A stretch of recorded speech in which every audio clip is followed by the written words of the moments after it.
Hola y bienvenidos.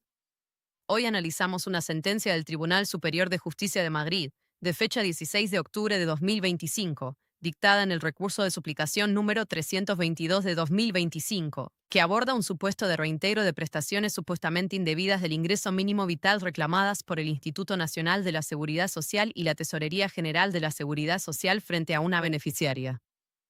El procedimiento se inicia cuando la demandante solicita el ingreso mínimo vital el día 31 de diciembre de 2020, siendo reconocida la prestación por resolución del Instituto Nacional de la Seguridad Social de fecha 22 de junio de 2021 con efectos desde el 1 de junio de 2020, posteriormente reducida su cuantía mediante resolución de 27 de diciembre de 2021 y finalmente objeto de un procedimiento de reintegro iniciado el día 20 de diciembre de 2022 en el que se le reclama la devolución de 4.956 euros con 60 céntimos correspondientes al periodo comprendido entre el 1 de enero y el 31 de diciembre de 2021 por superar, según la Administración, el límite de ingresos de la unidad de convivencia. Este itinerario administrativo refleja la mecánica habitual de revisión de prestaciones por parte del Instituto Nacional de la Seguridad Social, en la que se contrastan los datos inicialmente declarados con la información fiscal facilitada por la Agencia Estatal de Administración Tributaria, generándose discrepancias que pueden desembocar en procedimientos de reintegro.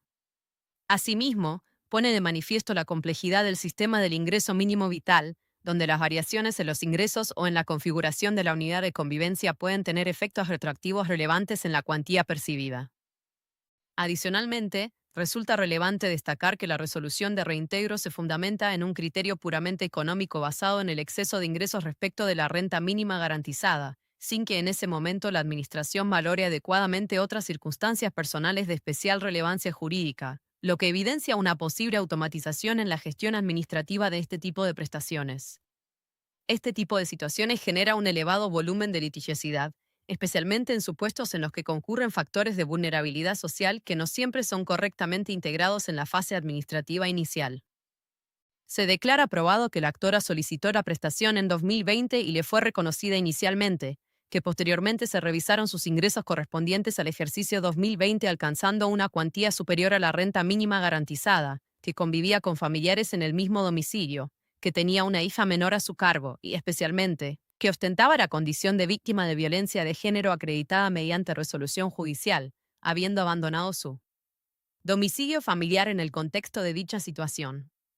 Este último elemento resulta determinante, ya que introduce una excepción relevante en la configuración de la unidad de convivencia a efectos del ingreso mínimo vital, permitiendo considerar a la beneficiaria como unidad independiente pese a la convivencia física con otros familiares. Asimismo, los hechos probados reflejan una situación personal y familiar compleja en la que concurren factores de vulnerabilidad económica y social, incluyendo la existencia de una menor a cargo y la convivencia en un mismo domicilio por razones de necesidad, lo cual es habitual en contextos de violencia de género. Esta realidad fáctica es esencial para interpretar correctamente la normativa aplicable, ya que el legislador ha previsto mecanismos específicos de protección para estos supuestos que deben prevalecer frente a una interpretación estrictamente económica o formalista de los requisitos de acceso y mantenimiento de la prestación. Tras formular las correspondientes reclamaciones administrativas previas que fueron desestimadas, la demandante interpuso demanda ante el Juzgado de lo Social número 23 de Madrid, que dictó sentencia el día 5 de diciembre de 2024 estimando la demanda, declarando improcedente el reintegro y condenando a la Tesorería General de la Seguridad Social a devolver la cantidad abonada por la actora. Esta resolución de instancia se fundamenta en una correcta interpretación de la normativa aplicable al momento de la solicitud y en la valoración integral de las circunstancias personales de la demandante, especialmente su condición de víctima de violencia de género. Desde el punto de vista procesal, el caso ilustra el recorrido típico de este tipo de litigios, en los que la vía administrativa previa no suele ofrecer una solución favorable al beneficiario, obligando a acudir a la jurisdicción social para la tutela efectiva de sus derechos. Además, pone de relieve la importancia de la prueba documental, especialmente las resoluciones judiciales que acreditan la condición de víctima de violencia de género, como elemento clave para la estimación de la demanda.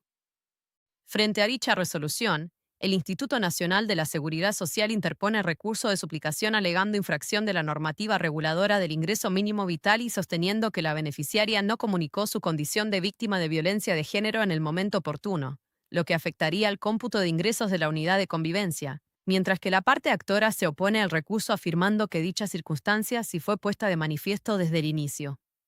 El recurso se articula al amparo de la revisión del derecho sustantivo, centrando su argumentación en la supuesta falta de comunicación de una circunstancia relevante por parte de la beneficiaria.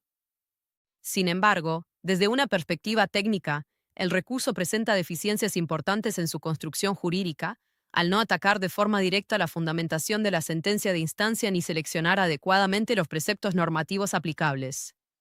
Este tipo de errores es especialmente relevante en el recurso de suplicación, que tiene carácter extraordinario y exige una formulación precisa y rigurosa de los motivos de impugnación, ya que el tribunal no puede suplir las carencias argumentativas de la parte recurrente.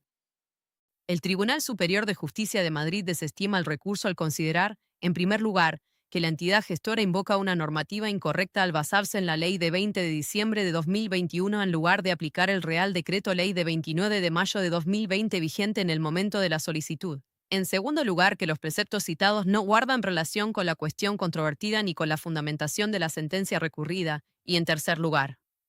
que el recurso no combate adecuadamente la ratio decidendi, recordando además los límites del recurso de suplicación que impiden al tribunal reconstruir de oficio los argumentos jurídicos de la parte recurrente. Este razonamiento se apoya en doctrina consolidada del Tribunal Supremo sobre la naturaleza extraordinaria del recurso de suplicación.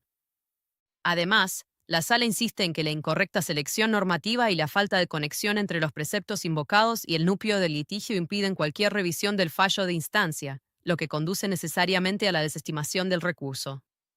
Esta argumentación refuerza la idea de que el éxito del recurso depende no solo de la existencia de un posible error jurídico, sino de su correcta formulación y articulación procesal, lo cual constituye una exigencia esencial en el orden jurisdiccional social. La clave jurídica del caso reside en que la demandante tenía la condición de víctima de violencia de género, lo que conforme a la normativa aplicable le permitía ser considerada como una unidad de convivencia independiente aún residiendo en el mismo domicilio con familiares, circunstancia que resulta determinante para el cálculo de ingresos y que invalida la pretensión del Instituto Nacional de la Seguridad Social de exigir la devolución de la prestación. Esta previsión normativa tiene como finalidad evitar que las víctimas vean perjudicado su acceso a prestaciones por circunstancias derivadas de su situación de vulnerabilidad. En este sentido, la interpretación realizada por el tribunal se alinea con un enfoque garantista y protector, priorizando la finalidad social de la norma sobre una aplicación estrictamente literal o restrictiva de los requisitos económicos. Ello implica reconocer que la convivencia física no siempre equivale a una unidad económica real, especialmente en contextos de violencia de género, donde la protección de la víctima debe prevalecer como criterio hermenéutico principal. Finalmente, el Tribunal Superior de Justicia de Madrid acuerda desestimar el recurso de suplicación interpuesto por el Instituto Nacional de la Seguridad Social y confirmar íntegramente la sentencia dictada por el Juzgado de lo Social número 23 de Madrid. Este pronunciamiento consolida la validez de la decisión adoptada en la instancia y cierra definitivamente la controversia en sede de suplicación. Asimismo, el fallo reafirma la improcedencia del reintegro exigido y obliga a la Administración a asumir las consecuencias económicas derivadas de su actuación, lo que refuerza el control jurisdiccional sobre las decisiones administrativas en materia de prestaciones sociales. Este tipo de resoluciones contribuye a generar seguridad jurídica y a orientar la actuación futura de la Administración en supuestos similares. Esta sentencia pone de relieve la importancia de aplicar correctamente la normativa vigente en el momento de los hechos, la especial protección que el ordenamiento jurídico reconoce a las víctimas de violencia de género en el acceso a prestaciones sociales como el ingreso mínimo vital, y los límites del recurso de suplicación cuando no se articula adecuadamente, consolidando así un criterio relevante en materia de protección social y derechos de personas en situación de vulnerabilidad. Si te pareció útil esta explicación, comparte este video en tus redes sociales para que más personas aprendan a defender sus derechos. Si tienes dudas, cuéntanos tu caso en los comentarios. Gracias por ver el video. Nos vemos en la próxima.